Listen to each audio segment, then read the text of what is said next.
김진의 돌직구쇼에 오신 여러분 반갑습니다. 김진입니다. 전 오늘도 저희 돌직구쇼 오픈 스튜디오 앞에 나왔습니다. 오늘 오후에 국회 본회의에서 이재명 대표의 체포동의안 표결이 이루어집니다. 표결에 앞서 한동훈 법무부 장관과 이재명 대표는 뭐라고 말할지 상당히 궁금합니다. 특히나 지난번 노웅래 의원 표결 당시 한동훈 장관이 봉투 부스럭거리는 소리까지 담겨있다라는 일종의 새로운 증거를 공개한 바 있는데 오늘은 이 대표 혐의와 관련된 새로운 증거를 주목할지 공개할지 주목됩니다. 잠시 후에 이야기 나눠보죠. 전 비가 오나 눈이 오나 매일 아침 이곳에서 여러분을 기다리겠습니다. 김지의 돌직구쇼 지금 라이브로 시작합니다. 잠깐만요.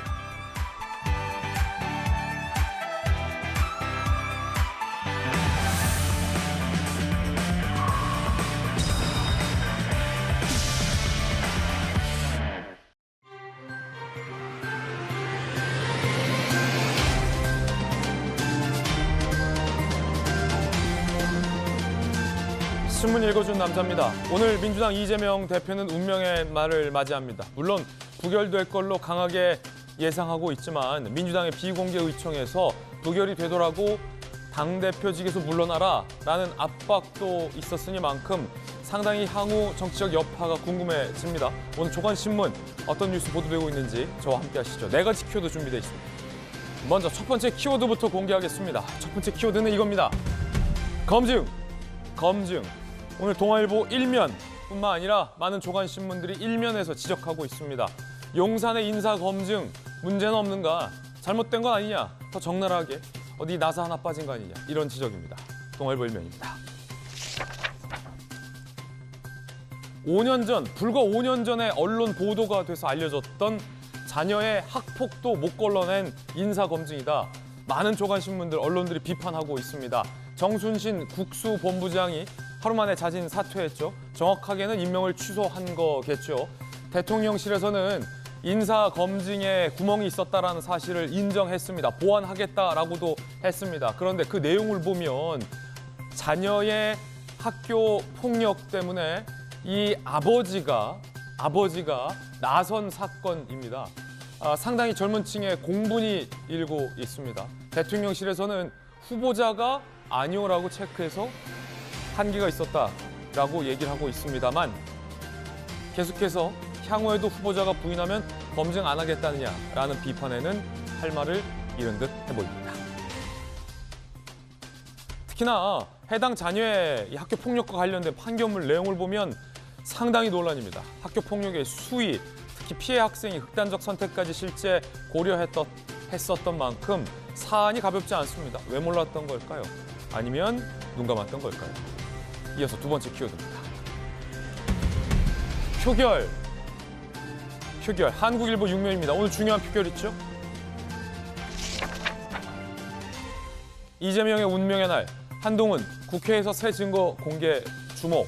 민주당은 일단 방탄을 선택했습니다. 방탄이 아니라라고 민주당의 많은 의원들은 주장하고 싶겠지만 민주당에 있는 많은 현역 의원들조차 방탄이 맞다라고 얘기하고 있는 상황입니다. 국회 체포동의안 표결 결과보다 왜냐하면 결과는 예상이 뻔하니까요. 궁금하지 않고요. 이재명 대표가 뭐라고 말할지, 한동훈 법무부 장관이 뭐라고 말할지, 혹 새 증거를 공개하진 않을지 궁금해집니다. 이게 더 궁금합니다. 잠시 후에 상세히 보도해드리겠습니다. 이어서 다음 키워드입니다. 세 번째 키워드는 영정. 오늘 조선일보 12면 기사입니다. 어떤 기사인지 함께 보시죠. 아버지가 그린 100원 동전, 이순신 영정 돌려달라. 장우성 화백의 아들을 인터뷰했습니다.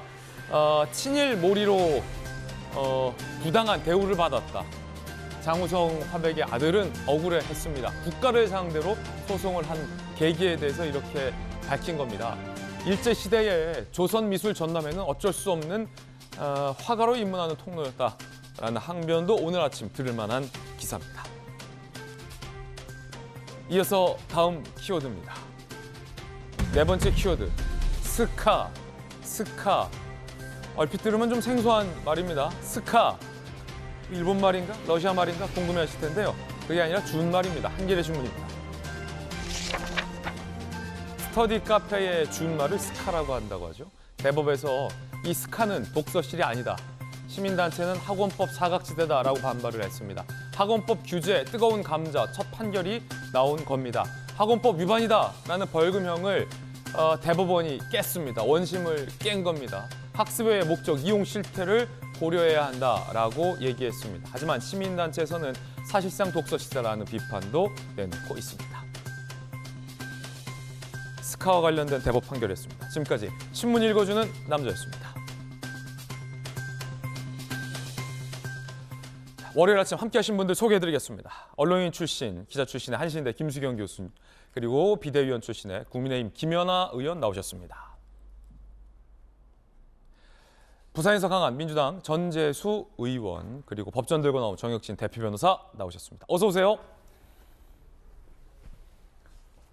오늘 민주당 이재명 대표의 운명의 날입니다. 오후에 체포동의안 표결이 이루어집니다.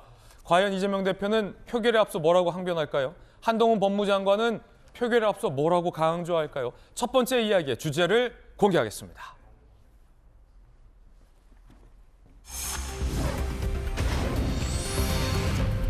이재명 운명의 날이란 주제 선택해봤습니다. 그래서 과연 이재명 대표의 체포동의안 국면과 관련하여 국민들은 어떻게 생각할지 민의, 민심을 한번 짚어보겠습니다. 대형 미디어 앞에 제가 섰습니다. 여론조사 결과 지금 공개하겠습니다. 바로 살펴보시죠. 이재명 대표에 대한 체포동의안 찬반 여론을 함께 보겠습니다. 체포동의안. MBN과 매일경제신문 넥스리서치가 실시한 여론조사 결과 이 체포동의안이 통과돼야 한다라고 응답한 여론이 48%에 육박했습니다. 47.9%. 체포동의안은 통과돼야 한다라고 얘기를 했습니다. 국민의 절반에 가까운, 과반에 가까운 여론조사 결과가 체포동의안은 통과돼야 한다는 겁니다. 반면 39.4%는 통과시키면 안 된다라고 답변을 했습니다. 모른다, 무응답은 12.7%로 조사가 됐습니다. 자, 그렇다면 제 옆에 있는 여론조사. 기소 시에는 당 대표직을 수행하는 게 맞느냐, 사퇴하는 게 맞느냐라는 질문입니다. 이 여론조사가 실시된 이유는 최근 민주당의 비공개 의총에서 다수의 의원들이 이재명 대표에게 부결이 되더라도 그 이후에 당 대표직에서 물러나라라고 요구했기 때문이죠. 국민들은 어떻게 생각할까요? 59.2%, 과반을 훨씬 넘는 60%에 가까운 국민들은 기소 시에는 이재명 대표가 당 대표직을 사퇴해야 된다, 물러나야 한다라고 응답을 했습니다. 반면 31.7%만 당 대표 유지해야 한다라고 답했습니다. 다시 말해서 이건 지난 대선에서 이재명 대표를 선택하든 선택하지 않았든과 무관하게, 다시 말해서 이재명 대표를 선택했던 사람들조차도 이재명 대표가 기소되면 당대표에서 물러나야 한다라고 응답했다라고도 볼 수 있는 해석의 여지가 있어 보입니다. 바로 여야 의원들 의견도 궁금한데, 김연아 의원님, 여론조사 결과 함께하고 있습니다. 체포동의안은 통과돼야 한다라는 여론이 많았고요. 기소되면 사퇴해야 한다라는 여론은 압도적이었습니다. 어떻게 보십니까? 일단 기소되면 대표직을 사퇴해야 된다는 여론이 높은 거는요. 민주당 당원 당규에도 적용되어 있죠. 80조 보면 당직자들이 기소됐을 경우에는 당직을 이제 그만두도록 돼 있습니다. 그만큼 민심은 이런 당대표나 공직자들이 어떤 범죄에 연루되거나 그거로 인해서 기소를 받으면 설사 재판 결과가 나오지 않더라도 그것에 대한 심판을 받아야 된다. 저는 이렇게 평가되고 있는데요. 의외로 지금 체포동의안에 대해서는 약간 이견이 있는 것 같습니다. 그 이유를 살펴보면 체포동의안이라는 것에 대한 이제 저는 잘 모르겠다고 응답한 비율도 조금 늘어나는데, 국민들이 이걸 좀 헷갈려 하시는 것 같습니다. 국회에서 체포동의안이 통과되면 그 자리에서 이재명 대표가 체포되는 걸로 혹시 알고 계신 분들은 있지 않은지. 그러나 사실은 체포동의안이 통과가 돼도 이거는 이재명 대표가 체포영장, 구속영장 실질 심사에 참여한다는 것뿐이지 그 자리에서 체포되는 것은 아닌데, 이제 잘 모르고 이런 내용들에 혼동이 있으신 분들은 이 권한을 준 자체가 사실 이제 우리나라가 민주화되는 과정에서 정치인들의 어떤 대항권, 방어권을 보장하는 측면이 있는데, 이재명 대표 한 사람으로 인해서 그런 취지 자체를 다 없애버려야 되는 것은 아닌가라는 것에 대한 의구점을 얘기하시는 것 같은데요.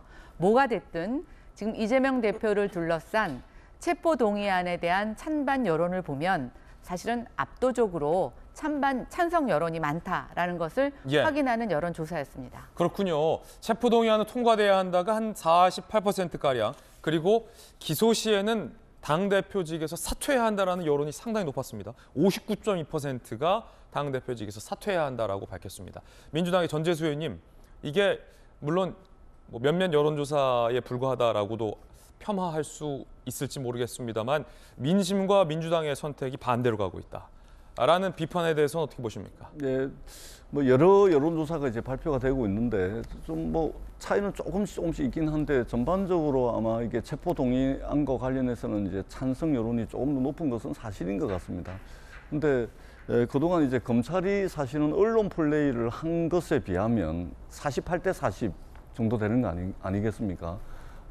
사실 뉴스를 전부 이제 이재명 대표 관련 뉴스로 채워지고 검찰이 그동안 이제 숱하게 많은 피의 사실 공표라든지 언론 플레이를 한 것에 비하면 이 여론의 어떤 굉장한 차이, 뭐 이것은 이 여론조사를 통해서 이 여론조사 하나만 가지고 확인하기는 좀 어렵다 이 말씀을 드리고, 특히 이재명 대표와 관련된 수사의 총량, 수사의 규모, 수사의 기간, 수사의 건수, 이것과 비교를 하면은 상당히 48대 40이라는 것은 그렇게 아주 뭐 격차가 현격하게 나는 그런 이제 여론조사 결과는 아니라는 생각이 들고요. 다만 기소됐을 때 당대표직을 수행하는 것이 맞느냐, 이것은 여론이 좀 기운 것 같습니다. 근데 사실은 이제 당헌 당규 80조를 적용을 하더라도 이것이 부패 혐의와 관련된 것이기 때문에 당헌 당규가 정하고 있는 절차와 과정상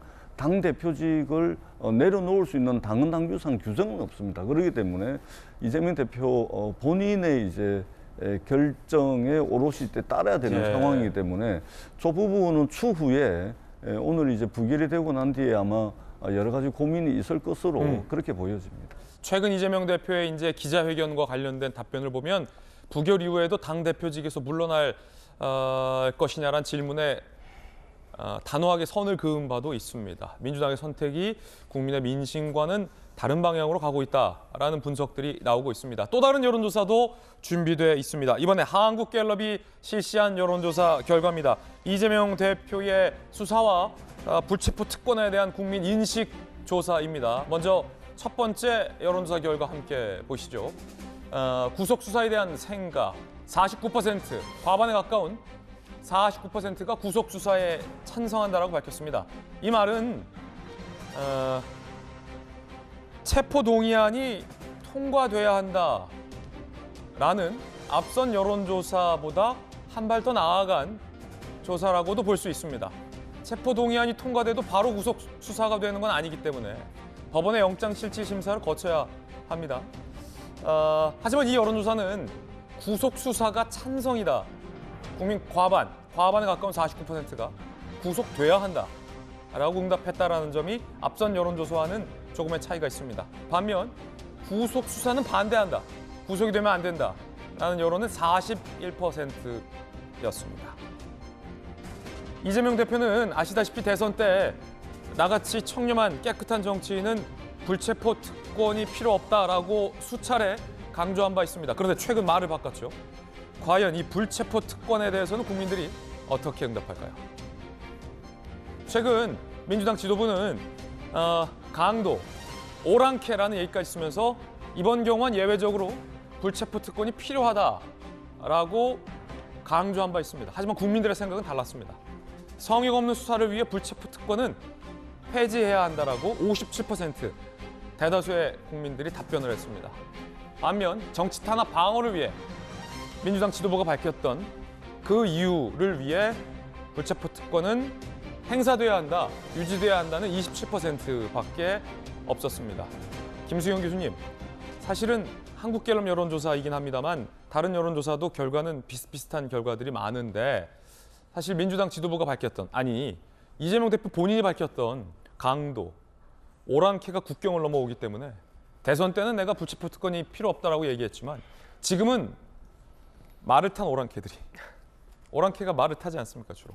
오랑캐들이 국경을 넘어오기 때문에 불체포 특권은 필요하다 하지만 국민들의 반응은 좀 싸늘하군요.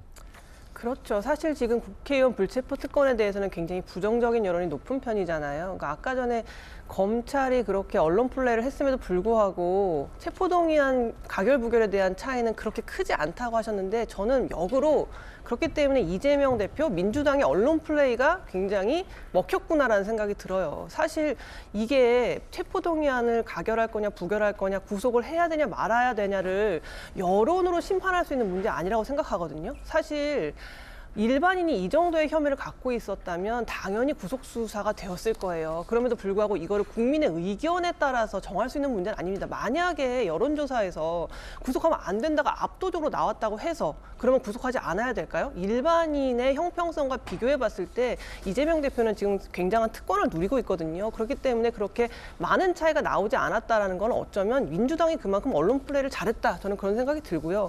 불체포 특권이라는 게 예전에 법원이 행정부의 신여 노릇을 할 때 그때는 불체포 특권이 필요했습니다. 하지만 지금은 법원이 뭐 이렇게 신여 노릇을 한다거나 행정부의 입김 때문에 눈치를 보느라고 말도 안 되는 판결을 내놓는 시절이 아니지 않습니까? 그리고 이재명 대표의 죄목을 봤을 때 민주화 투쟁을 했다거나 행정부에 거침없는 비판을 했다거나 행정부를 견제했다거나 뭐 그런 죄목이 있지는 않아요. 다 자기가 성남시절에 정부하고 아무 상관없이 토착 세력과 짬짬이로 이렇게 비리 저지른 것들에 대한 혐의가 대부분이거든요. 이런 사람들에게 왜 불체포 특권이 필요하겠습니까? 그리고 마지막으로 이런 명목으로 불체포 특권 쓰는 거 지금 민주당 혹은 이재명 대표만 쓸 것 같습니까? 이게 나쁜 선례가 돼서 나중에 다른 당의 다른 의원들이 전혀 관련 없는 비리 혐의로 이렇게 국회에 불체포 특권 체포동의안 올라왔을 때 정치 탄압이다, 야당 탄압이다는 이유를 들면서 사용하지 않을 것 같습니까? 저는 굉장히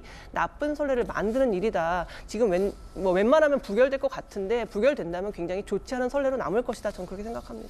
특히나 이제 불체포 특권 폐지와 관련해서는 굉장히 압도적인 여론이었어요. 그리고 기소 시에 사퇴해야 한다는 여론도 압도적이었습니다.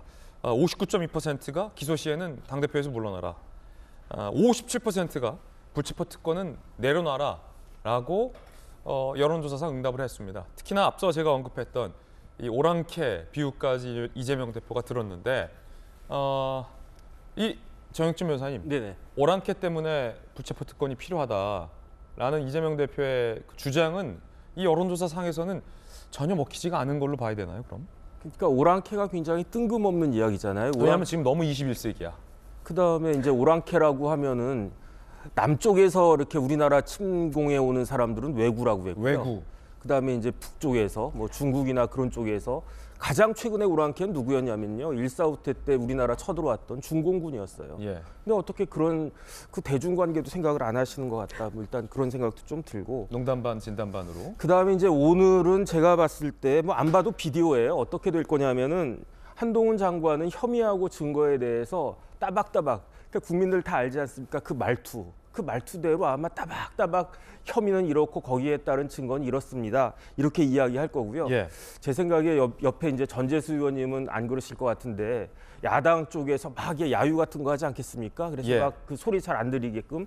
그런데 한동훈 장관 입장에서는 이렇게 혐의하고 증거를 따박따박 이야기하는 게 불가피해요. 왜냐하면 이재명 대표가 그냥 비록 그 초선 국회의원이긴 하지만은 보통 국회의원이 아니란 말이에요. 지금 야당 그 다수당인 야당의 대표이고 더군다나 그냥 또 당대표도 아니지 않습니까? 불과 1년 전 이맘때는 대통령에 가장 가까운 여당의 유력한 여당의 대선 후보였고 실질적으로 우리나라 그 대선 역사상 차다 득표를 했어요. 최다 득표는 윤석열 대통령이 했고 우리나라 모든 역사상 대통령 되신 분들 다 합쳐가지고 그만큼 그 표를 갖다 얻은 사람은 이재명 대표밖에 없었단 말이죠. 예. 그러니까 이런 분에 대해서 이제 구속영장을 청구한 거니까 그 정확하게 이야기하실 수밖에 없는데 그런데 이제 이재명 대표는 뭐 증거가 없는데 억울하다 이렇게 말씀을 계속 강변을 갖다 하시는데 그런데 제가 구속영장 봤더니 구속영장 자체에 그 증거가 차고 넘친다 이런 식으로 나와 있단 말이죠. 거의 뭐 구체적으로 그 적시된 것만 봐도 이재명 당시 시장이 직접 결제한 공문이 있고 회의록이 있고 이메일이 있고 그다음에 무엇보다도 아까 이제 앵커가 잠깐 이야기했지만은 성남시 공무원들이 이재명 대표가 뭐 팀장처럼 일개 실무 팀장처럼 모든 사실을 꿰뚫고 있었다 그런 진술들도 있고 우리나라 국민들처럼 똑똑한 국민들이 어디 있겠습니까? 그런데 제가 봤을 때 오늘 오후에 이제 한 2시인가 2시 반부터 본회의가 하면은 이제 그 드라마가 펼쳐질 것 같은데 그거를 보면 검찰권이 남용된 것인지 아니면 불체포 특권이 남용된 것인지 우리나라 국민들이 어느 것이 남용된 것인지 아마 우리나라 국민들이 판단할 수 있는 근거 자료가 오늘 오후에 아마 펼쳐지지 않을까 저는 개인적으로 그렇게 생각이 됩니다. 예. 봉투 부스럭거리는 소리. 한동훈 장관이 지난번 노웅래 의원 불체포 특권 표결 때 체포동의안 표결 때 밝혔던 표현입니다. 민주당에서 강하게 문제를 삼은 바 있었죠. 결국 부결이 됐습니다. 이번엔 한 장관이 과연 어떤 혹 새로운 증거를 언급할지 많은 국민들이 주목하고 있습니다. 그리고 이에 대해서 이재명 대표가 뭐라고 반박할지도 상당히 궁금해지는데요. 유동규 전 본부장이 검찰 조사에서 이재명 당시 시장이 세세한 것 하나까지 너무나도 잘 알고 있고 깊게 관여했다라는 취지의 표현을 했다라고 합니다. 이 팀장이었다. 뭐 이런 말을 했다는데 어떤 얘기일지 함께 보시죠. 오늘 이재명 체포동의안 요청 이유에 대해서 한 장관은 설명하겠죠. 대장동 사업의 의사결정을 주도했다. 이재명 당시 시장이 이 점을 강조할 예정으로 전해집니다. 동아일보 취재에 따르면. 그런데 그 가운데 오늘 동아일보 보도에 따르면요. 유동규 전 본부장이 검찰에 최근 이렇게 진술했다라는 걸 취재했습니다. 이재명 별명이 이 팀장이었다. 이 팀장. 건축법 해박해서 실무자보다 더 잘 알았다. 해당 내용도 한 장관이 언급할 수 있다라는 분석을 오늘 동아일보는 단독 보도하고 있습니다. 이 팀장. 정혁진 변호사님 지금 대표죠? 직함이. 네네. 네. 팀장이었던 시절이 있습니까? 팀장은 제가 안 해봤는데요. 그럼 실장은 해봤는데. 질문 생략. 네네. 김수현 교수님, 통일연구원 당시에 팀장의 직책이 있었던 적이 있습니까? 없습니다. 생략. 김연아 의원님, 건축 관련해서 일했을 때 팀장이었던 적이 있습니까? 연구원에서 있을 때 팀을 맡아본 적이 있죠. 네. 찾았습니다. 네. 팀장이라는 게 어떤 뜻입니까? 이제 이게 특히 시청에서 이런 인허가 관련해서 팀장이라고 하면 그 법을 굉장히 세세히 많이 알고 있어야 됩니다. 예. 그리고 이제 건축법과 도시개발법의 차이가 있는데 건축법에서 인허가는 이제 기속행위라고 해서 어떤 요건을 맞춰 오면은 그냥 이 실무자가 영혼 없이 해줘야 됩니다. 그러나 건축법을 벗어나서 도시계획법이나 도시개발법으로 가게 되면 엄청난 재량 행위가 있게 됩니다. 그러니까 기속행위에서 이 담당자가 이걸 잘 하려면 꼼꼼하게 뭐가 법에서 규정하고 있는지를 다 알고 있어야 그걸 체크할 수 있죠. 주택사업 인허가 하나 받으려면 1만 건의 그 법조항이 있다고 할 만큼 굉장히 복잡합니다. 그래서 여기서 팀장이라고 하는 것은 굉장히 구체적이고 그 현실의 상황을 잘 알고 있다라고 이제 이렇게 해석할 수도 있고요. 팀장이란 그런 거다. 네, 그렇죠. 그다음에 이제 여기서 그 이재명 대표가 얘기했던 그 실무적 내용을 잘 알고 있다라는 것에 또 하나 반증이 있는데 이재명 대표가 시장에 나가기 전에 2010년에 유동규 씨와 접점이 있었던 리모델링 사업에서 한 리모델링을 준비하는 조합에 가서 일타 강사로 리모델링 관련 법안을 해석하고 강의했다라는 지금 증거와 어떤 그런 장면들이 나오고 있습니다. 이런데 강의하려면 그냥 변호사가 아는 정도 갖고는 안 되고 이 사업에 대해서 굉장히 구체적으로 알고 있어야 됩니다. 결국 이재명 대표는 유동규 씨와 알게 되는 친분, 또 성남시장이 시장이 되는 그 과정에서 건축법, 리모델링문 또 이제 주택법인데 이 개발 사업과 관련된 여러 법의 컨설팅 내지는 그것에 대한 문제 제기를 했던 변호사의 경험을 갖고 있습니다. 그러다 보니 그런 분이 시장이 되면 실무자들이 얼마나 피곤한지 아십니까? 뭘 숨기려고 해도 윗사람이 다 알고 있는 거예요. 그러다 보니까 사업을 하는 사람 입장에서 특히 이재명 대표와 마음이 맞아서 사업을 하는 사람 입장에서는 너무나 좋죠. 다 알아서 해주니까. 그러나 이재명 대표가 사실은 이 건에 대해서 막을 수 있었다면 누구보다도 현실에서 편법이나 이런 것들을 잘 알고 있었을 사람이라고 생각이 됩니다. 예, 그런 어쨌든, 의미로 네. 유동규 전 본부장은 팀장이라는 호칭을 그렇죠. 한 것이다. 자, 유동규 전 본부장이 최근에 이렇게 얘기한 바 있었죠. 한번 직접 들어보시죠. 그 당시에는 이름은 사실상 뭐라고 그럴까요? 불문율이라고 할까요? 금기했던 사안이었기 때문에 그렇게 됐고, 그리고 일사천리로 다 진행될 수 있는데 어떻게 일사천리로 다 진행될 수 있었겠습니까? 그 방대한 일들이. 물론 유동규 전 본부장의 주장이라는 점 새겨야 할 것 같습니다. 한동훈 장관이 이걸 언급할 수도 있다. 지난번에는 그 유명한 봉투 부스러, 이번에는 실무자들 사이에서 이 팀장으로 불릴 만큼 세세하게 잘 알고 있었다. 직접 지시했다. 뭐 이런 점을 언급할 수 있다라고 동아일보는 전망하고 있는데, 전재수 의원님, 민주당 입장에서 만약에 한 장관이 오늘 동아일보 이 보도를 언급한다면 이재명 시장은 당시 이 팀장이었다. 뭐 이렇게 어떻습니까? 평상시 한동훈 장관의 어떤 자세와 태도, 그다음에 발언하는 그것을 보자면 국회에서 또 상당히 자극적인 용어로 아마 장황하게 이야기할 것으로 그렇게 예상이 되고요. 그동안 이제 해온 바에 의하면 이제 그렇게 예상이 됩니다. 그리고 그 이재명 대표가 민주당의 당 대표가 아니었으면, 일반인이었으면 이미 구속이 됐을 거다, 이런 말씀을 좀 앞전에 좀 하시던데, 이재명 대표가 일반인이었으면 이 정도 수사 규모와 이 정도 수사 기간과 이 정도 수사 규모와 이 정도 수사 총량으로 일반인을 수사를 했겠습니까? 일반인에 대해서 검사 60명, 100명 동원해서 300군데 압수수색 일반인이었으면 했겠습니까? 김건희 여사가 일반인이었으면 도이치모터스 주가 조작 사건, 허위 이력, 허위 경력, 수상시적 부풀리고 스스로 죄라면 죄라고 이야기를 했는데, 일반인이었으면 소환조사, 압수수색 한 번 안 받았겠습니까? 윤석열 대통령, 그리고 그 장모 되시는 분이 대통령과 대통령 장모가 아니었고 일반인이었으면 양평공항지구라든지 또는 선거기간 중에 허위 사실을 유포한다든지 거짓말을 한다든지 이런 수사를 일반인이었으면 안 받았겠습니까? 일반인이면 상상할 수 없었겠죠. 그러니까 기준과 잣대가 동일해야죠. 어떤 사안에 대해서는 기준과 잣대가 엄격하고 어떤 사안에 대해서는 기준과 잣대가 고무줄 늘리듯이 늘어나 버린다면 누가 공정한 수사라고 이야기를 하겠습니까? 형사권, 수사권, 기소권은 국가 형별권으로서 공권력이죠.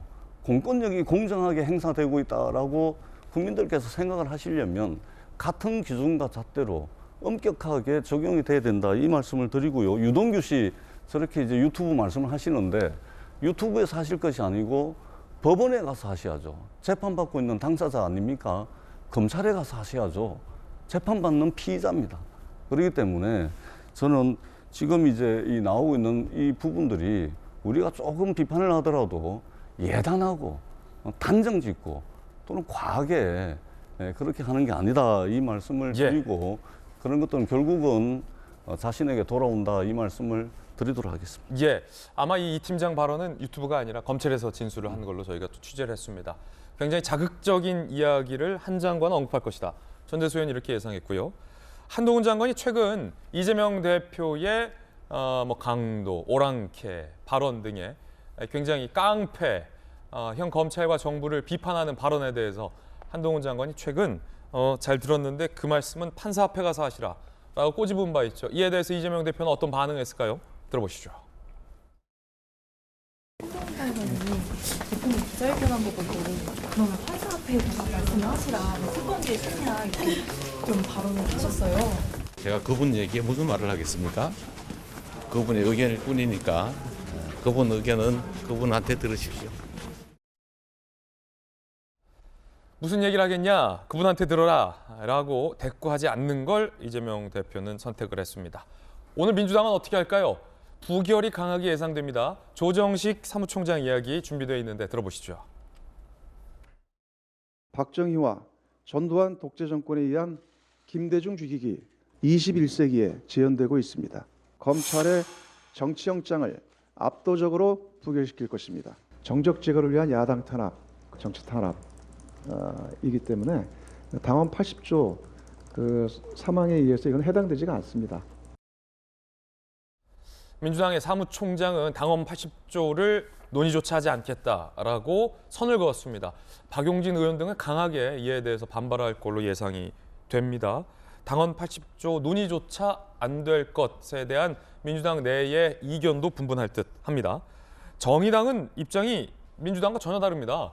불체포 특권 포기해라, 법원 가라. 정의당은 계속 이렇게 압박하고 있죠. 이은주 정의당 원내대표 이야기 한번 들어보겠습니다. 오늘 정의당은 어떤 선택을 할까요? 정의당은 이 특권의 폐지를 줄곧 주장했고 이재명 대표 또한 지난 대선에서 폐지를 공약하신 바 있습니다. 정의당은 이번에도 그간 체포 동의안과 마찬가지로 판단할 것입니다. 정의당 지도부는 문자까지 정의당 의원들에게 보냈다고 합니다.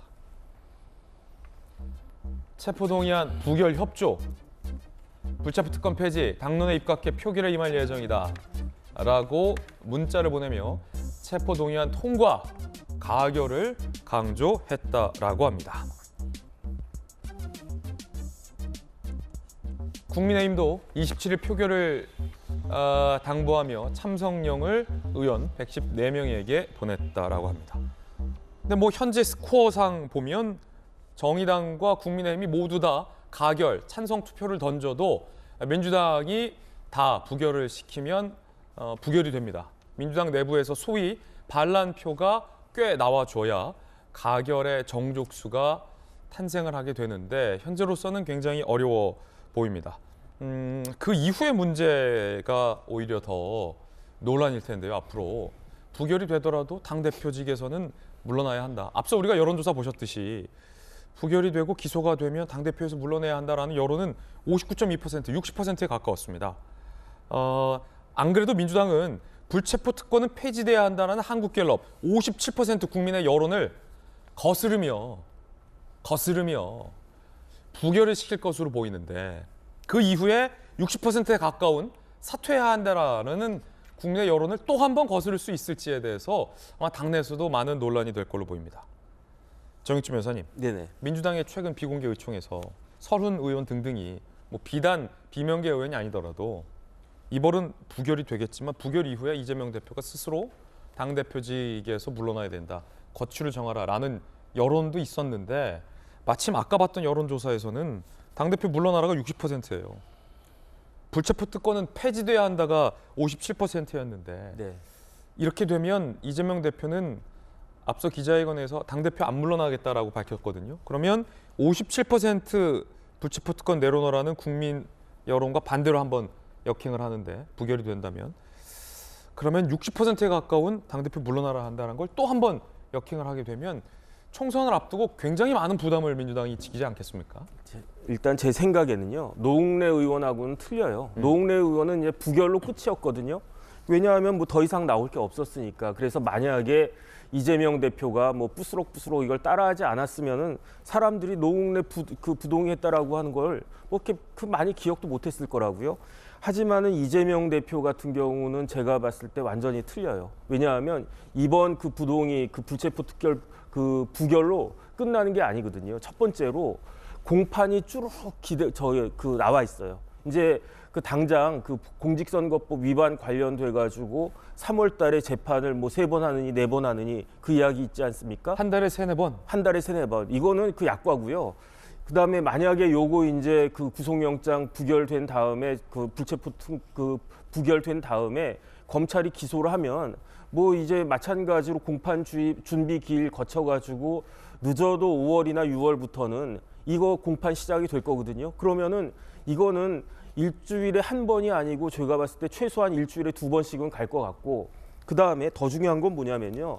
혐의가 이재명 대표의 혐의가 여기서 끝난 게 아니잖아요. 남아있는 혐의가 제가 봤을 때 최소한 3가지가 있는데 그게 쌍백정 아니겠습니까? 쌍방울, 그다음에 이제 백현동, 예. 정자동. 그러면 이것 관련해 가지고 제일 큰 거는 제가 봤을 때 이제는 대장동보다도 오히려 더 쌍방울 대북송금 관련된 것인데 굉장히 지금 탄력을 받고 있잖아요. 뭐 김성태 회장도 그렇고 그 밑에 있던 뭐 방부 회장도 그렇고 그 안부수 회장도 그렇고 이런 부분들에 대해서 이재명 대표를 건너뛸 수도 없는데 이렇게 기소돼 가지고 재판 그 공판에 계속 불려나가고 거기에다 검찰에 또 소환되고 이러는 상황에서 과연 이재명 대표가 대표직을 성실하게 수행을 갖다 할 수 있을 것인지 여기에 대해서 만약에 이렇게 질 끌려다니다 보면 야당은 스스로 그 자멸하는 길을 택하려고 하는 것인가 일단 그런 이야기가 나오지 않을 수가 없는 상황으로 자꾸 가고 있다. 저는 그렇게 판단이 됩니다. 국민의힘 장동혁 대변인 이야기 준비되어 있는데 한번 들어보겠습니다. 이재명 대표는 지금 자신만 살고 더불어민주당은 죽는 길을 선택하려 하고 있습니다. 만약 체포 동의안이 부결된다면 역사는 누가 불의의 눈을 감았는지를 똑똑히 기록하게 될 것입니다. 각 당의 입장들 다 살펴봤습니다. 민주당, 정의당, 국민의힘 입장까지 육성으로 다 들어보셨습니다. 이번엔 저희가 준비한 두 번째 이야기로 이어지는데요. 이화영 전 부지사와 김성태 전 회장의 대질 조사가 또 이뤄질 걸로 보입니다. 그런데 그 두 사람 사이에 어떤 대화가 대질 조사 때 오갔는지 더 상세히 언론 보도가 오늘 나왔습니다. 두 번째 이야기 일단 주제부터 공개하겠습니다. 앞서 정혁진 변호사가 아직 쌍방울과 관련된 대북송금 의혹은 건들지도 않았다. 탄력을 받고 있다 이런 표현 주셨는데 그와 관련된 이야기일 수도 있겠습니다. 이화영은 거짓말쟁이다. 뭐 이런 비난이 있었다고 해요. 어떤 얘기인지 함께 보시죠. 북한의 김성애 2018년 11월 말 중국 선양에서 이화영 거짓말쟁이 닭 XXX처럼 다 까먹었다. 무슨 말이죠? 북한 전문가이기도 한 김수현 교수님이 잠시 후 좀 해설해 주시고요. 김성태 전 회장은 2019년 1월 중국 선양에서 북측 인사에게 내가 주는 돈이 곧 경기도가 주는 돈이다 라고 밝혔다라는 사실을 중앙일보가 오늘 취재하고서 보도하고 있습니다. 내가 주는 돈이 경기도가 주는 돈이다. 그리고 김성애가 화를 냈다. 이화영은 거짓말쟁이, 닭 XXX 닦아먹었다. 김수현 교수님, 이 장면은 어떤 장면입니까?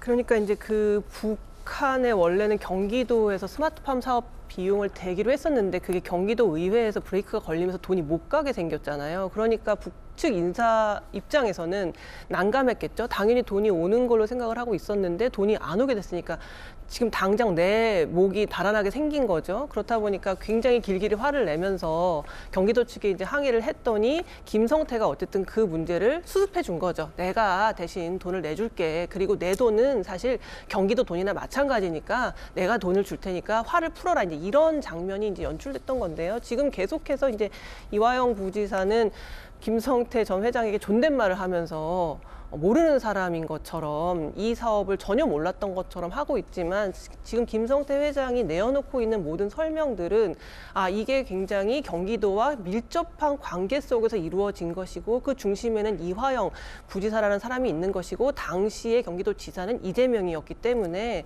이 모든 게 다 연결돼서 진행된 건데 마치 이화영 부지사는 나랑은 아무 상관없이 김성태라는 인물이 그냥 북한하고 직접적으로 연락해가지고 어떻게 연을 뚫어서 사업을 진행했다라는 식으로 계속 하고 있는 것이죠. 그런데 이게 언제까지 이거를 모르쇠로 할 수 있을지 모르겠어요. 이전에도 얘기를 했지만 김성태 회장이 내어놓고 있는 모든 설명들이 굉장히 앞뒤가 딱딱 맞아떨어지면서 잘 설명이 되고 있는 반면에 이화영 부지사는 그냥 모른다고만 할 뿐 그러면 도대체 김성태가 어떻게 김성애랑 연결돼 있었고 김영철로부터 영수증도 받고 친서도 받고 어떻게 그게 가능했는지에 대해서는 그냥 나는 모른다라고만 모르쇠로만 일관하고 있기 때문에 지금 물론 모든 것이 수사와 법정에서 다 가려져야 될 이야기지만 이화영 부지사 또 이재명 지사 측에서도 어느 정도는 설명 가능한 나름대로의 이야기를 좀 내어놓아야 한다 그런 생각이 듭니다. 한 가지 궁금한 게 앞서 그 장면 이 김성태가 북한의 김성애를 만났던 그 장면에 대해서 이런 얘기들이 있었다라는 진술을 검찰이 최근 확보했다라고 중앙일보 보도하고 있는데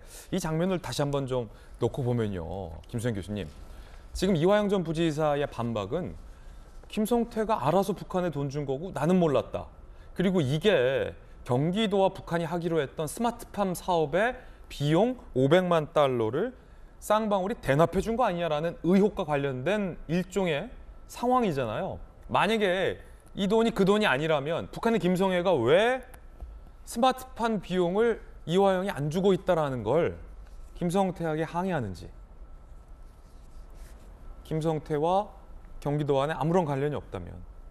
그렇잖아요. 전혀 상관없는 거를 스마트팜 비용에 대해서 김성애는 지금 항의하고 있는 거잖아요. 왜 김성태가 항의하는지. 두 번째는 이게 말만 보면 항의지 사실상 돈을 받아오게 하든가 네가 내든가라는 북한의 압박 아닙니까?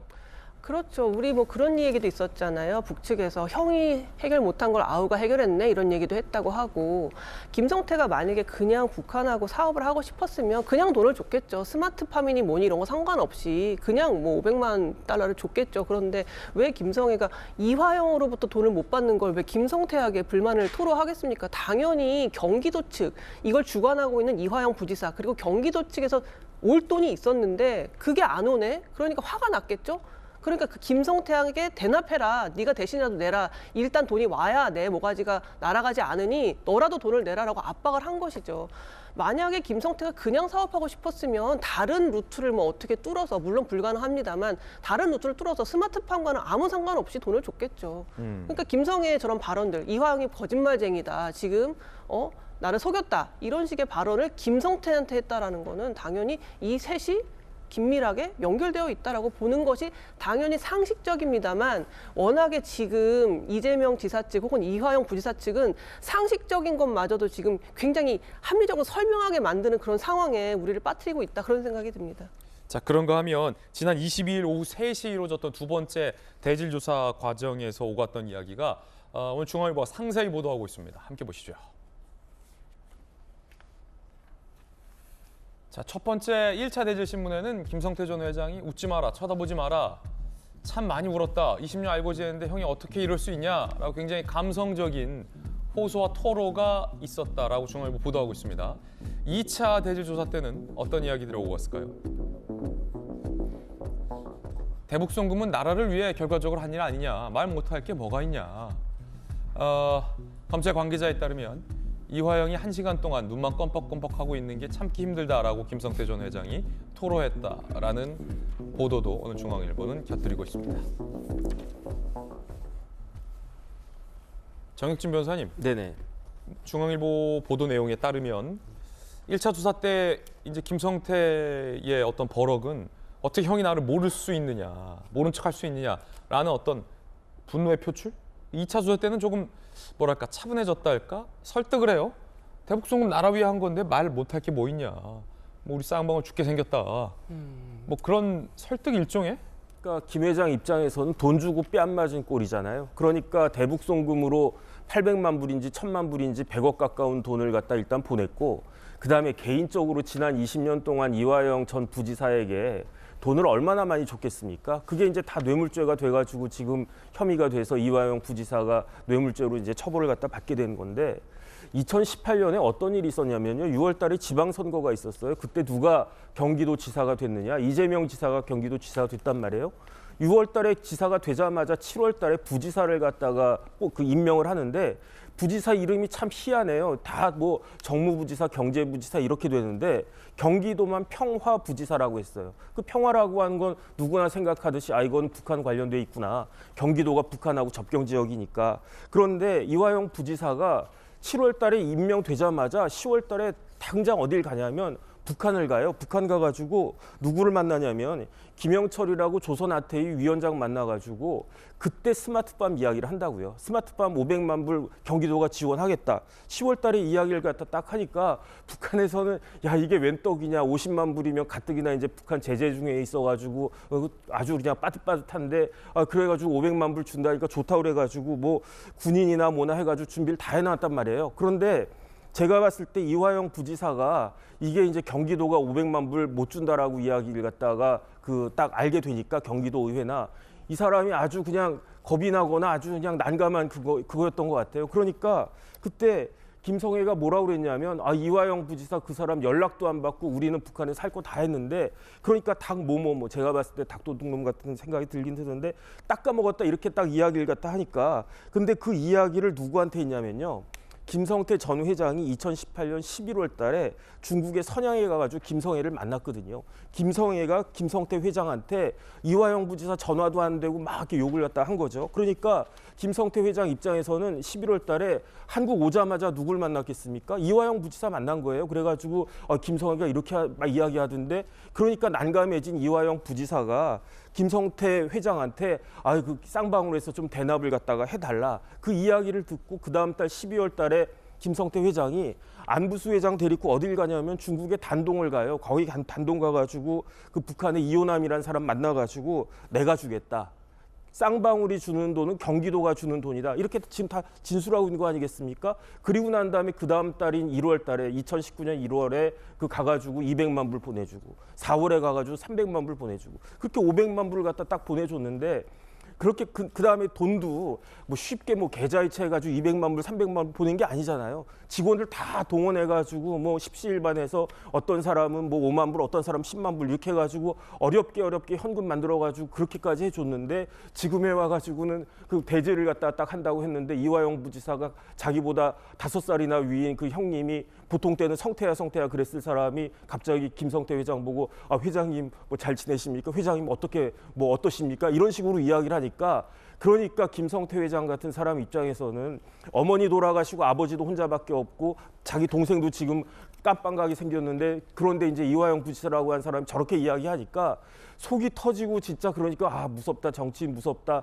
이런 생각도 들고 참 인간이 가련하다는 생각도 들고 별별 생각이 다 들 거기 때문에 이런 상황에서 이화영 부지사가 아무리 부인한다고 한들 그게 판사한테 맥히겠습니까? 누구한테 맥히겠습니까? 제가 봤을 때는 이화영 부지사가 말 바꾸는 건 시간 문제다. 저는 그런 생각이 듭니다. 예, 정영진 변호사님 어떤 개인적인 의견까지 들어봤습니다. 물론 이화영 전 부지사는 법인카드 공여 혐의에 대해서도 일절 부인을 하고 있습니다. 대북 송금 혐의와 관련해서도 경기도가 낼 돈을 대납하라고 시킨 적도 없고 대납된 적도 없다. 별개다라고 주장을 하고 있습니다. 법인카드 얘기 나와서 말인데 김성태 전 회장은 해외로 도피를 했고 쌍방울의 일관된 입장은 법인카드를 제공한 바 없다였습니다. 부인을 했었습니다. 특히 쌍방울의 부회장이 법인카드 제공 혐의에 대해서 부인을 해왔습니다. 그런데 최근 공판 과정에서 재판에서 이 쌍방울 부회장도 뇌물 공여 혐의에 대해서 시인을 했습니다. 지금까지 쌍방울 측은 이화영에게 뇌물 준 적이 없다였습니다. 하지만 김성태 전 회장이 체포됐고 김 전 회장이 검찰 조사에서 법인카드 줬다라고 시인을 함에 따라서 쌍방울 그룹도 입장을 바꿨습니다. 이화영의 요구로 법카와 차량을 계속 제공했다라고 공판 과정에서 의견을 재판부에 낸 겁니다. 결과적으로 뇌물을 제공했다라는 쌍방울의 입장은 최종적으로 이화영 전 부지사의 요구로 법인카드와 차량을 제공해 줬다라고 재판부에 진술을 하게 됐습니다. 물론 이화영 전 부지사는 계속 부인을 하고 있는데요. 변호인의 이야기 한번 들어보시죠. 지금 방영철 회장의 입장을 바꿨다는 것은 뇌물 사건에서 있던 것 같고 진술을 바꿨을 때는 과연 진술의 신빙성이 얼마나 있느냐 이런 데는 좀 의문을 갖고 있습니다. 이화영 전 부지사 변호인은 진술에 신빙성이 없다, 의문을 갖고 있다라고 비판을 했는데 김연아 의원님, 글쎄요 이게 뭐 어떤 혐의에 대해서 오락가락 얘기했을 때는 통상 재판부가 진술의 신빙성을 얘기하지만 이건 뇌물을 공여한 것으로 의심되는 측에서 회장과 부회장 모두 다 일치된 진술을 한 거고 검찰이 수사 과정에서 법인카드, 이화영 전 부지사에게 제공됐던 법인카드의 사용처, 용처까지 지금 파악이 되고 있는 걸로 보이는데 여기서 갑자기 진술의 신빙성이 나와서 조금 의아하다라는 조간신문의 반응도 많습니다. 지금 이제 현근택 변호사님은 그냥 변호사님은 아니시죠. 정치 좀 아는 변호사시죠. 저는 굉장히 저 발언 자체가 그냥 단순히 변호사로서의 발언이 아니라 약간 정치적 상황을 고려한 또 어떤 여론이나 민심을 고려한 발언이라고 생각이 됩니다. 좀 상식적으로 생각해 봤을 때 보통 뇌물을 준 사람이 처음부터 나 순순히 뇌물 줬어요 이렇게 얘기할 사람 있겠습니까? 그런데 정황이 들통이 나고 증거가 나오게 되면 이제 빼박이라고 하죠. 빼도 박도 할 수 없을 때 이제 인정하게 되는데 지금 저는 진술이 바뀐 건 그런 과정이 아닐까라는 생각이 듭니다. 그리고 이화영 부지사 같은 경우에도 이제 기소가 됐습니다. 기소가 됐을 때 검찰이 증거도 없이 정황도 없이 그냥 기소를 했는데 법원에서 구속영장을 받아들여줘서 그 기소가 통과됐을까요? 그건 아니지 않습니까? 근데 제가 여기서 이화영 부지사가 왜 이렇게 시종일관 부인하는가라는 것을 좀 곰곰이 생각해 봤습니다. 지금 민주당은 이재명 대표를 향해서 방탄을 하고 있죠, 국회에서. 저는 이화영 부지사도 지금 이재명 대표를 위해서 뭔가 헌신하고 있습니다. 쌍방울 수사의 불길이 이재명 대표로 번지지 않도록 지금 본인이 방화벽을 자초하고 있다고 생각이 됩니다. 결국 이 사건은 저는 이화영 부지사의 범죄는 소명, 증거 다 있다고 보여지는데 지금 본인이 부인할 뿐이고 결국 맨 끝에서는 이재명 당대표가 이걸 지시했느냐 아니면 지시는 하지 않았더라도 이화영 부지사가 하려고 하는 것을 묵인했느냐 이것을 지금 판결하는 마지막 결정체가 남아있는데 뭔가 지금 어쨌든 민주당 안에서 이재명 대표에 대해서 방탄으로 이번에 체포동의안 부결을 하겠다고 하는 모양새를 보이니 본인도 일단 방화벽 역할을 해야 되는 게 아닌가 이렇게 생각한 것 같고 그러나 모르겠습니다. 불길이 세지면 이 방화벽도 한계가 있지 않겠습니까? 저는 지금 그런 상황이라고 생각합니다. 예, 법인카드 의혹과 관련해서 이화영 전 부지사는 부인을 하고 있습니다. 변호인은 쌍방울 부회장의 진술이 바뀐 건 진술의 신빙성이다라고 이야기를 한 바도 들으셨습니다. 이재명 대표는 이화영 전 부지사의 법인카드 혐의에 대해서 뇌물 혐의잖아요. 받았다라고 보나요? 아니면 안 받았다라고 보나요? 아니면 뭐 알 길 없다라는 입장인가요? 재판에서 밝혀지겠죠. 예. 대한민국의 이 형사 사건은 형사사법 체계상 범죄에 대한 그 입증 책임은 검찰에게 있죠. 검찰에게 있죠. 예, 검찰이 법원에서 증거와 물증, 법리를 가지고서 판단할 일이라고 보고요. 저희들이 한번 생각해 봅시다. 예. 불과 얼마 전까지만 하더라도 김성태 쌍방울 회장 우리가 어떻게 이야기를 해왔습니까? 기업 사냥꾼의 조폭 출신 기업가의 주가 조작, 횡령 배임 혐의로 수사 기밀을 빼내가지고 해외로 도망친 사람 이렇게 이야기를 해오지 않았습니까? 근데 어느 날 갑자기 김성태 씨가 마치 형이 나한테 어떻게 이럴 수 있어? 형 때문에 우리 회사 망하게 생겼어. 지금 이러고 있습니다. 저는 갑자기 왜 이렇게 되는지 우리가 한 번쯤은 좀 생각을 해봐야 되고 그리고 이분들이 그다음에 요 북한의 김성애 이야기 나오는데 평상시에 우리 북한 당국자들 이야기하면 어떻게 우리가 그 평가를 합니까? 말도 안 되는 이야기, 전쟁광들 뭐 이런 식으로 평가하지 않습니까? 근데 지금 북한의 김성애조차도 이화영을 궁지로 몰아넣는 그 이야기만큼은 우리가 지금 인용을 해가지고 마치 북한 당국자가 하는 이야기가 사실인 양 이렇게 우리가 받아들이고 있습니다. 그러니까 같은 기준과 잣대 이것이 저는 그 어느 때보다도 중요하다는 말씀을 드리고 결국은 물증과 증거, 법리를 가지고 검찰이 범죄 혐의에 대해서 입증할 책임은 검찰에게 있다. 이 말씀을 드리고 이화영과 김성태의 어떤 뭐 대립구도 이렇게 갈 것이 아니고 검찰이 증거를 제시하고 이 범죄를 소명을 해야 된다 이렇게 말씀을 드리도록 하겠습니다. 예. 자, 두 번째 이야기도 짚어봤습니다. 이 대북 송금 의혹과 관련해서도 이제 검찰 수사가 탄력을 받은 만큼 과연 이재명 대표에 대해서도 소환 통보될지 소환 여부에 대해서도 많은 관심이 가집니다. 자, 이번엔 저희가 준비한 세 번째 이야기 시작할 텐데요. 경찰의 국가수사본부장 정순신 본부장이 결국 사퇴를 했습니다. 그런데 이 아들의 학폭, 요즘 한 드라마가 매우 인기인데 학교 폭력 논란을 용사는 몰랐을까요? 한동훈 장관은 몰랐을까요? 함께 보시죠. 정순신 검증 파문, 공분불은 아빠 찬스. 공공인사에 너무 검찰 출신이 많다라는 단순한 문제 제기로 시작됐던 이번 인사의 논란.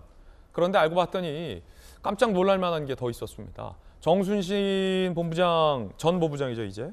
아들이 심각한 학교 폭력의 가해자였고 학교 측이 수차례나 강제 전학 조치를 내렸지만 검사인 아빠가 이를 이행하지 않고 계속해서 법적인 선택으로 시간을 끌었다. 결국 학교 폭력 가해자와 피해자가 계속해서 일정 기간 동안 얼굴을 보고 지낼 수밖에 없었고 그 과정에서 피해 학생이 극단적인 선택까지 마음먹었다. 이게 다 재판문에 판결문에 나와 있는 내용인 겁니다. 이 학교 폭력이 알려지자 신속 사퇴를 했지만 논란은 좀처럼 사그라들지 않고 있습니다. 지난 24일 경찰 수사전담기구 국가수사본부 2대 본부장으로 임명된 정순신 변호사, 아들 학교 폭력 논란 불거져 지원 철회 의사 28시간 만에 임명을 신속 취소했습니다. 28시간 만입니다. 하루 만에 주말에 바쁘셨던 분들은 이게 다 무슨 소리야 하실 만큼 신속하게 임명이 취소됐습니다. 경찰의 수사를 총괄하는 국가수사본부장에 또 검찰 출신 인사가 내려온 것, 임명된 것의 논란은 굉장히 일부분입니다. 이 아들의 학교 폭력과 관련된 판결문 내용도 오늘 많이 보도되고 있는데 그 내용부터 일단 함께 보시죠. 아들 정모 씨가 학폭의 가해자, 그렇죠? 가해자로 신고가 됐죠. 이후 학교 측이 강제 전학 처분을 결정했습니다. 그러니까 학폭 피해자가 이 정모 씨의 아들을 신고한 거예요. 가해자로. 정순신 씨는 재심을 청구했습니다. 현직 검사 출신 아빠였죠. 법원에 가처분 신청 및 징계 취소 소송도 제기해서 굉장한 시간을 끌었습니다. 1, 2심 대법원까지 결국은 모두 기각됐지만 한 1년에 가까운 시간을 가해자인 아들과 피해 학생이 얼굴을 마주보며 같은 학교에 다녀야만 했습니다. 정순신 씨의 아들은 피해 학생에게 돼지라 냄새난다, 사료나 먹어야 한다 등등등등 말로 못할 만큼 폭력적인 괴롭힘을 했고요. 판결문 내용 중에는 부친의 해명도 나와 있는데요. 자연스럽게 별명 부른 것. 언어 폭력은 맥락이 중요하다라는 식으로 해명을 했다고 합니다. 피해자의 불안 증세, 극단적 선택 시도한 것에 대해서도 본인 기질이나 학업 스트레스가 영향을 미칠 수 있다라고 끝끝내 아들의 학교 폭력에 대해서 감쌌습니다. 당시 학교 교사, 가해 학생 선도하려 노력하는데 부모가 맡고 있다라는 당시 학교 선생님의 이야기도 판결문에 드러납니다.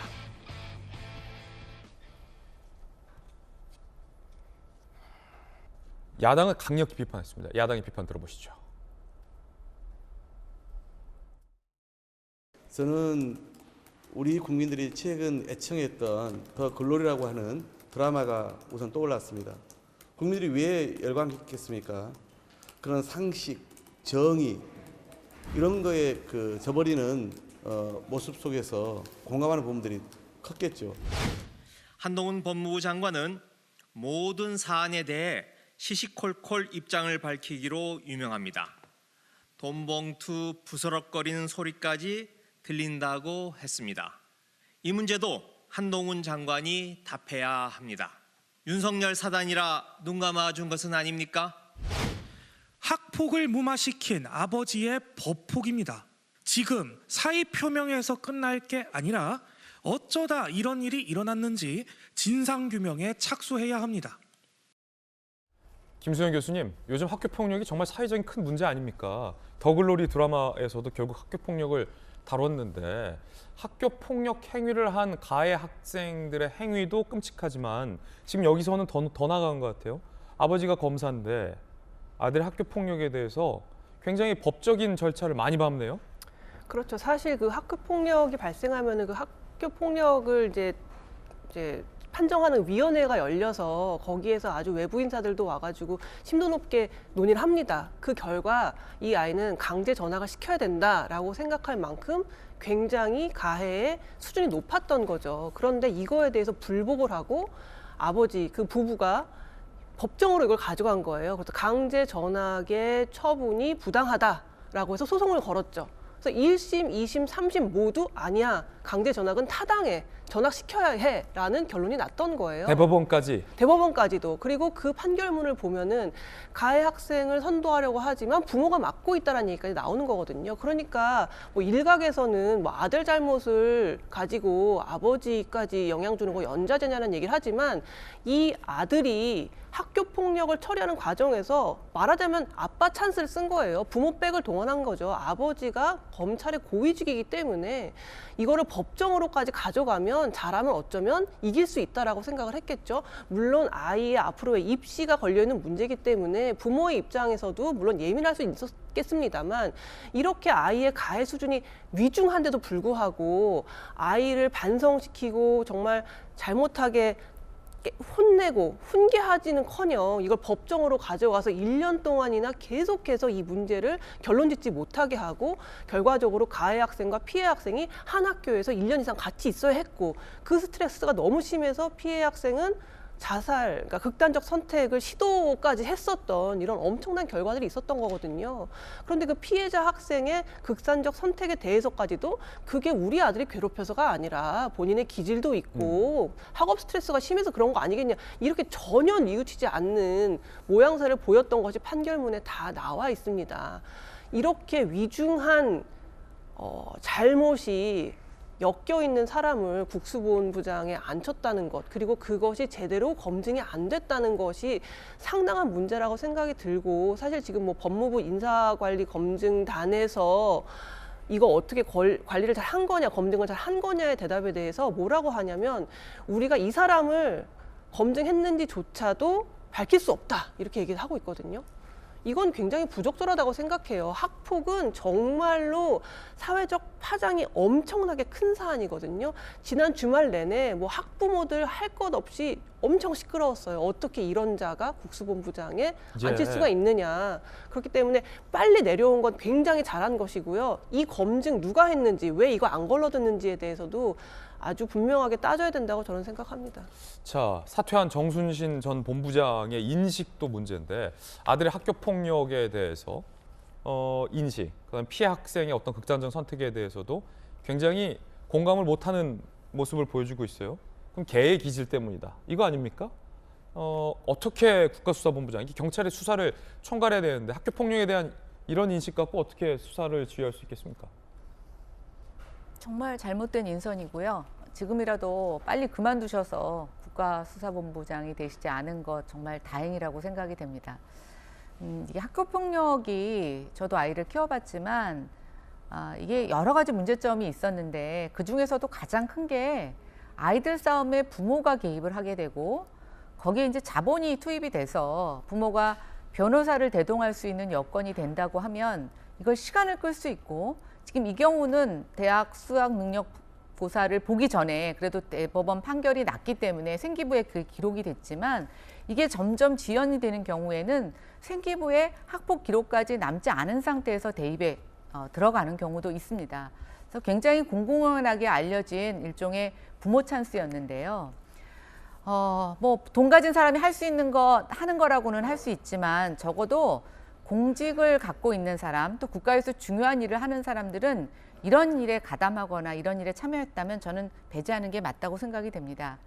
대통령실에서 또는 뭐 인사검증단에서 왜 이걸 이렇게 소홀히 다루어져야 됐는지 저는 뭐 진실규명 필요하다고 생각이 되는데, 그래서 잠깐 생각해 보면 그냥 학교 폭력 정도에 가담한 걸로 인식했던 게 아닌가, 그걸 가볍게 본 거라고 생각하고, 그러나 이 사안은 학교 폭력의 문제가 아니라 학교 폭력에 부모가 본인의 권력과 힘을 갖고 개입했다는 것에 저는 문제점이 있다고 생각이 됩니다.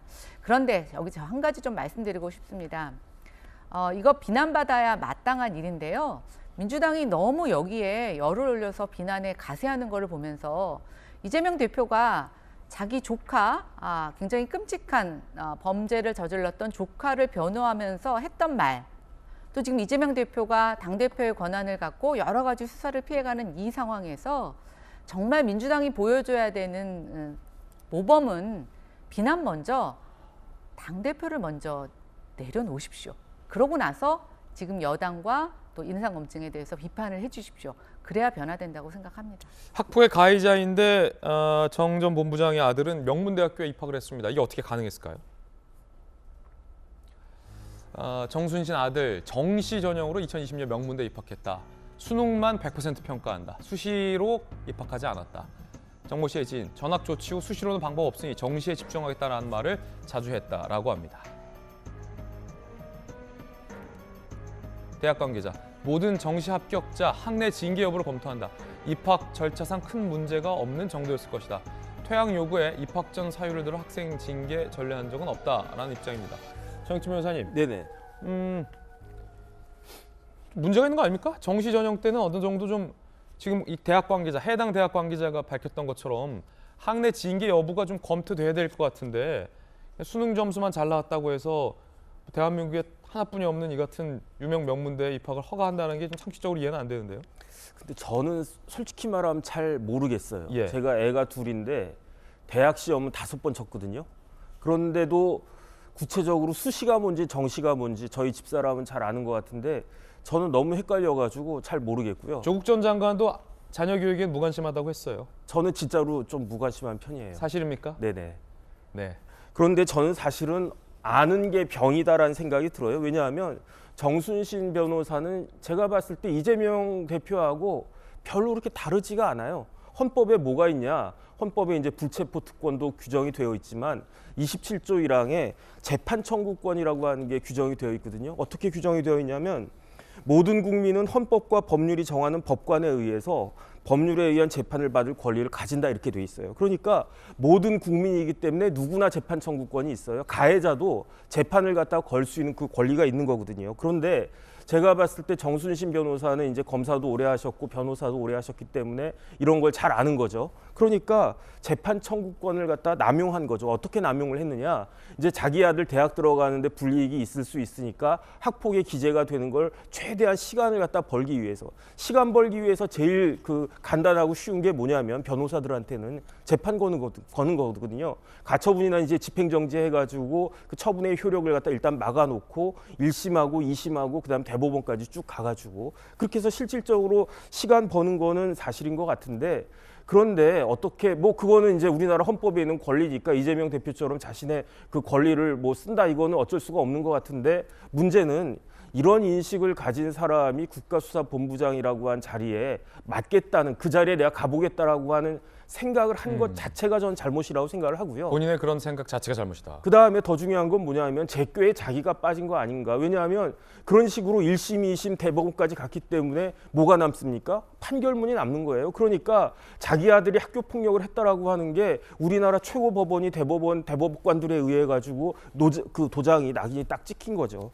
그러니까 어쨌든 저기 잘 검증해가지고 임명되지 말았어야 될 사람이 임명된 건 진짜로 잘못된 건데 그나마 하루 만에 빨리 사퇴하게 된 것은 그나마 천만다행이었다. 저는 개인적으로 그렇게 판단이 됩니다. 자, 이제 남는 논란은 왜 이런 전력, 이런 인사를 제대로 검증하지 못했냐라는 겁니다. 이 용산 대통령실의 대변인 이야기 들어보시죠. 공직 후보자 본인이 아니라 자녀와 관련된 문제이다 보니 미흡한 점이 있었던 것으로 판단이 되는데 대통령은 학교 폭력이 자유롭고 공정하게 교육을 받을 수 있는 권리를 침해하는 것으로 매우 엄중하게 보고 있습니다.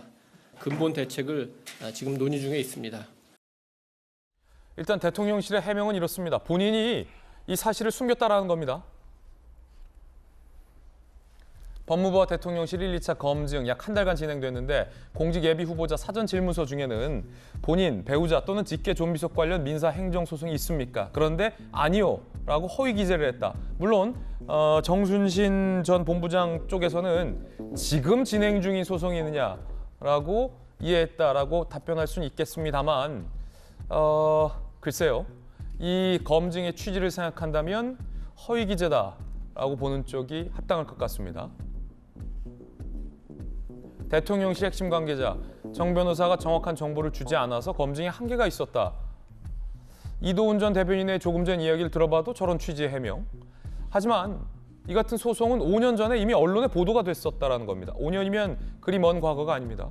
대법원 판결문에 이름만 검색해도 전문의 열람 가능합니다. 그러면 인사비서관과 법무부에 있는 인사검증단은 대법원 판결문 검색도 안 해봤다라는 얘기가 됩니다.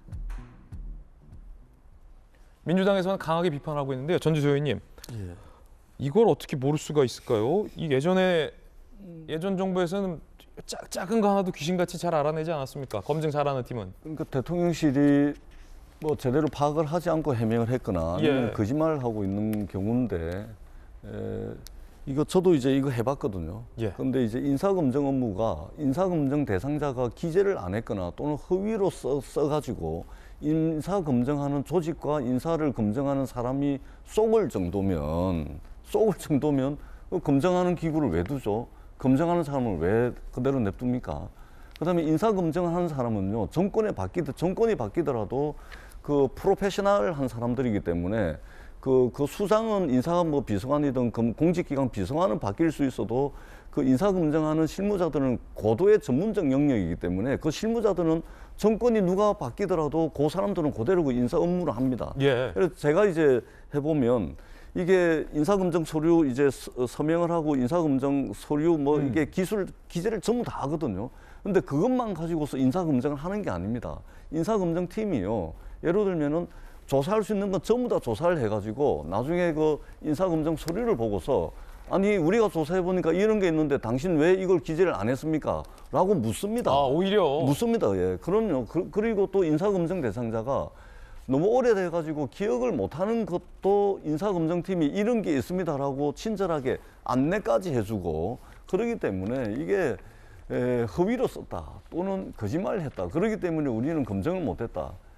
이거는 있을 수가 없는 겁니다. 시스템을 아는 사람이라면 이것은 있을 수가 없는 이야기라는 말씀을 드리고 그다음에 인사춘천은 지금 대통령실 인사기획관이 하거든요. 검사 출신입니다. 그다음에 법무부 인사검증관리단이 한동훈 장관이 굳이 대통령실에 있는 것을 검증 잘하겠다 그래가지고 법무부에 시행령 고쳐가지고 가져간 거 아닙니까? 여기도 검사가 하고 있죠.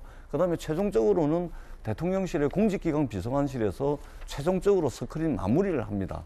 공직기관 비서관도 검사입니다.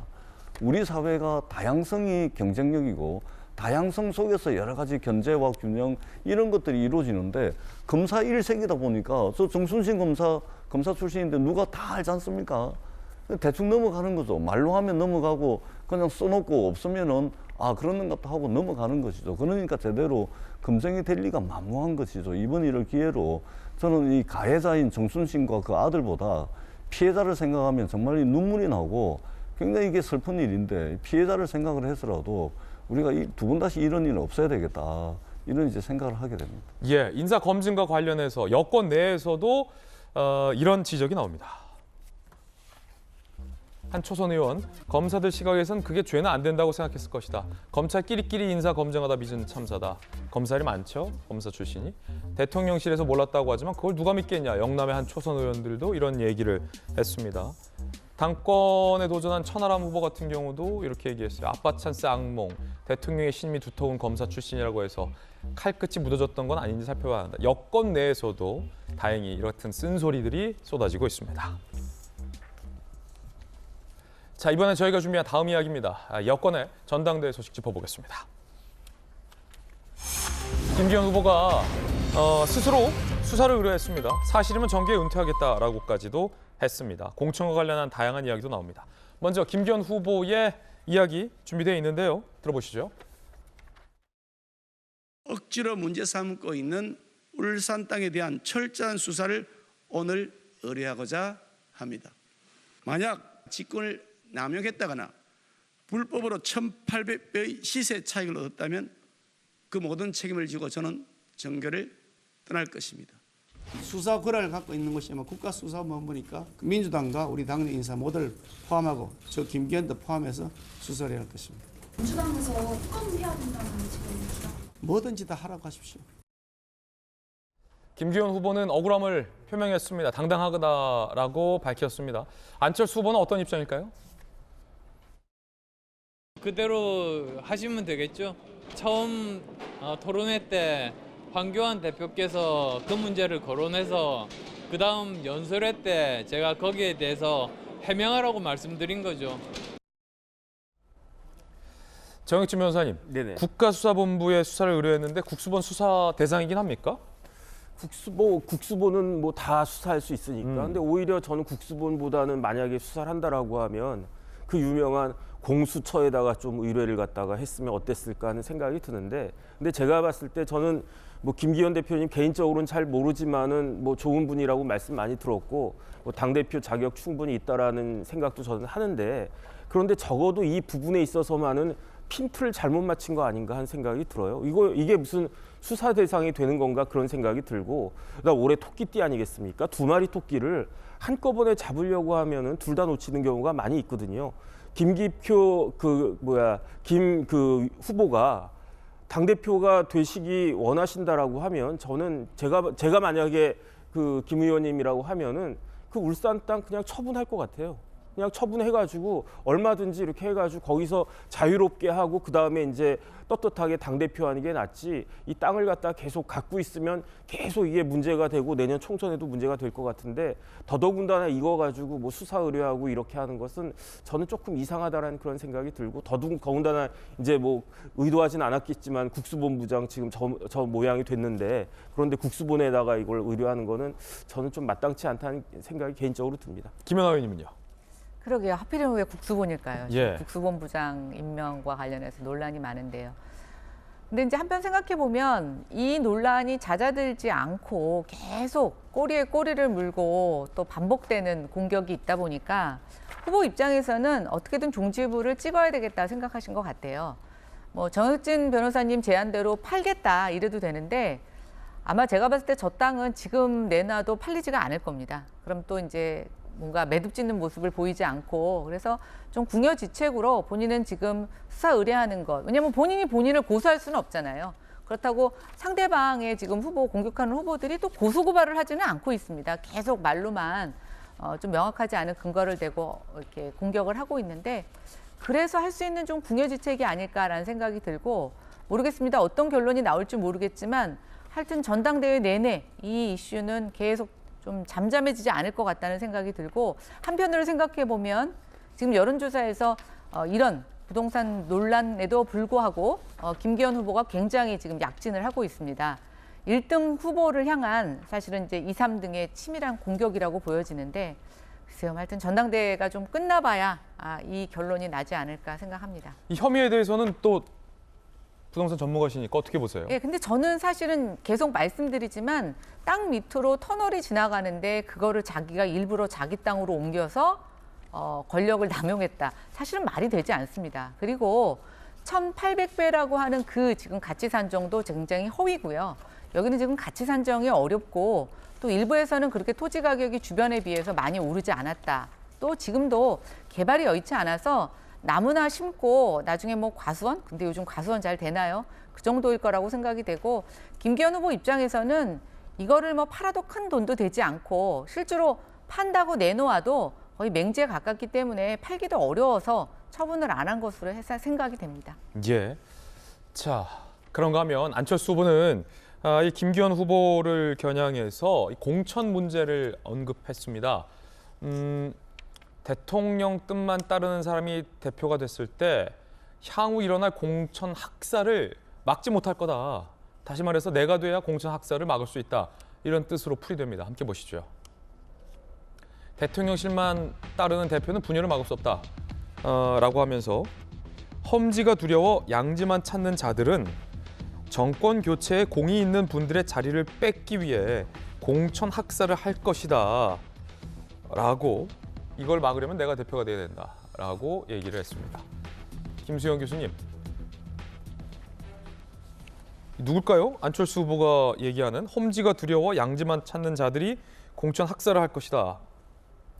글쎄요, 지금 뭐 공천을 얼마나 투명하게 할 것이냐, 편파적이지 않고 공정하게 할 것이냐가 가장 큰 지금 전당대회 화두인 것 같아요. 지금 뭐 좀 이따 얘기하겠지만 천하람 후보 같은 경우에도 공천안 같은 것들을 내놨잖아요. 공천을 얼마나 투명하게 할 거냐인데, 지금 안철수 후보는 어쨌든 일관되게 김기현 후보가 만약에 당대표가 되면 대통령실의 입김에 자유로울 수 없다. 그래서 대통령실에서 하라는 대로 하게 될 것이고, 그렇다 보면은 억울한 피해자들이 생길 거라는 걸 계속 강조하면서 내가 비로소 공천을 공정하게 거기 갈 만한 사람들을 할 수 있는 사람이라고 좀 강조를 하고 있는 것 같습니다. 어쨌든 안철수 의원 같은 경우에는 계속해서 김기현 후보와 각을 세우면서 자기가 좀 더 총선에서 이길 수 있는 사람, 그리고 더 전략적으로 잘 이길 수 있는 사람이라는 걸 강조하고 있는데요. 지금 사실 이런 이야기는 굉장히 전 긍정적이라고 봅니다. 공천을 어떻게 투명하게 할 것인가, 줄 서서 하지 않고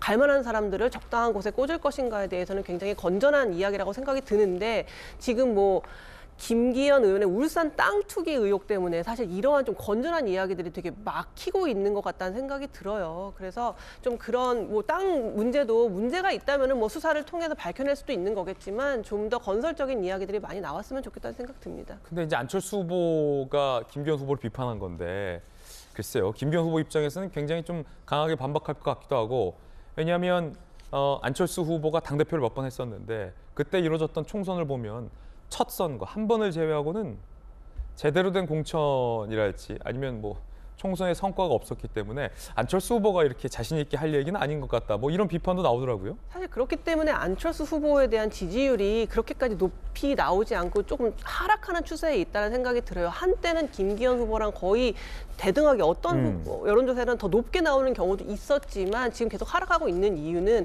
안철수 후보가 지금까지 해온 정치의 관행을 볼 때 과연 정말 자기의 철학대로 해왔냐, 그거에 대한 의문이 있는 거죠. 언젠가는 진보 쪽에 갔다가 언젠가는 보수 쪽에 갔다가, 그리고 그 공천을 하는 과정에서 뭐가 성공적이어가지고 대승을 거뒀던 이런 경험이 별로 없는 사람인데 이제 와서 자기가 보수의 적통이고 자기 보수의 뼈를 묻을 거라고까지 얘기를 했거든요. 이게 과연 얼마나 신뢰성이 있을까에 대해서 사람들이 의문을 갖기 때문에 사실 안철수 후보의 그런 말들이 그렇게 큰 공감을 이루지는 못하고 있다는 게 최근에 지지율 조사를 보면 나오고 있는 게 아닌가 생각이 듭니다. 그런가 하면 천하람 후보는 연일 장제원 의원을 비판합니다. 마음 같아서는 컷오프 시키겠다라고까지 얘기했는데 한번 들어보시죠.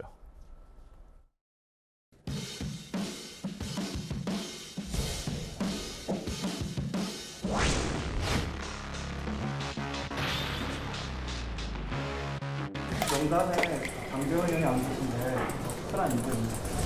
저도 마음 같아가지고는 장제원 의원은 그냥 컷오프 시켜버리고 싶습니다. 혼자서만 비겁하게 뒤에 숨진 않을 거라고 믿고요.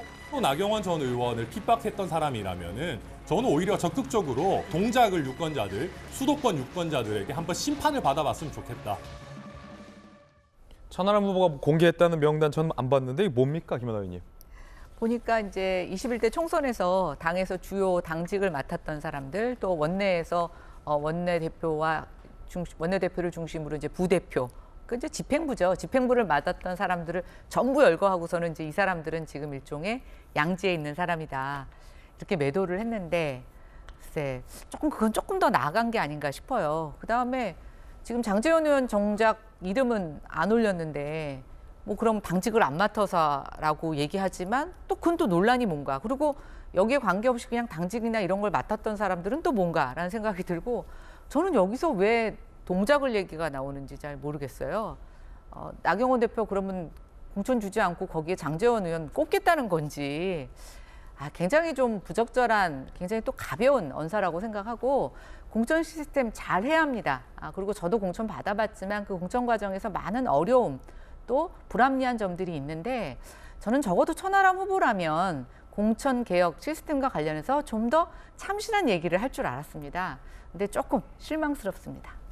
그런가 하면 홍준표 시장은 황교안 후보를 강하게 비판했습니다. 서로가 서로를 비판하는군요. 들어보시죠. 비열하다. 땅 문제는 이미 민주당에서 제기를 한 게 오래됐어요. 비열합니까? 부적절했는지 모르지만은 불법은 아니다. 난 그래 봤거든요. 근데 황교안 대표는 가보시니까 그게 그렇지가 않더라, 이런 주장이던데. 참 그 어이없는 사람인 게. 지금 그 국회가 이렇게 어렵게 된 원인 제공한 게 황교안 대표입니다. 벼룩이라도 낯짝이 있으면 지금 나와서는 안 되죠. 여소야대가 지금 이런 형국을 만들어 놔놓고. 더 자세한 이야기 생략하겠습니다. 벼룩 낯짝 얘기까지 꺼내면서 황 후보를 비판했습니다. 저희들은 6주 광고 보고 돌아오겠습니다. 월요일 아침 저희가 준비한 소식 모두 다 전해드렸습니다. 저희들은 내일 아침 8시 50분에 인사드리겠습니다. 오늘 하루는 분명 어제보다 나을 겁니다. 좋은 하루 되십시오. 고맙습니다.